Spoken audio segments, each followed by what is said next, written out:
श्री स्वामी समर्थ. हनुमान जयंतीच्या दिवशी सकाळीच घरात आणा या झाडाचं फक्त एक मूळ. हे मूळ आपल्या घरी आणल्यामुळे आपलं 7 पिढ्यांचं दारिद्र्य नष्ट होणार आहे.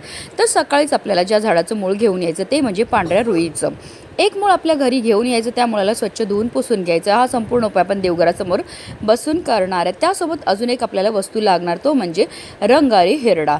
जिथे पूजेचं साहित्य मिळते तिथे हे सहज भेटून जाणार, की अगदी स्वामींचा तुमच्या इथे मठ असेल, केंद्र असेल, तिथे सुद्धा तुम्हाला हे भेटून जाणार. तर आपल्याला एक लाल रंगाचा कपडा देवघरासमोर ठेवायचा आहे.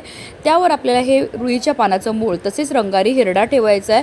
आता हे कपडा आपल्या उजव्या हातामध्ये घ्यायचा आणि 108 वेळा आपल्याला ओम श्रीम रामदूताय नमः या मंत्राचा जप करायचा. तसेच एक वेळा आपल्याला हनुमान चालीसाचं पठण करायचं आहे आणि त्यानंतर याची एक पोटली तयार करून घ्यायची. पोटली काही वेळाकरता आपल्याला देवघरामध्येच ठेवायची. त्यानंतर ती पोटली आपल्याला तिकडनं उचलायची आणि घेऊन जायचं आपल्या मुख्य प्रवेशद्वाराच्या आतमधल्या साईडला. आपल्याला उजव्या साईडला ही पोटली जी आहे ती लटकवायची आहे.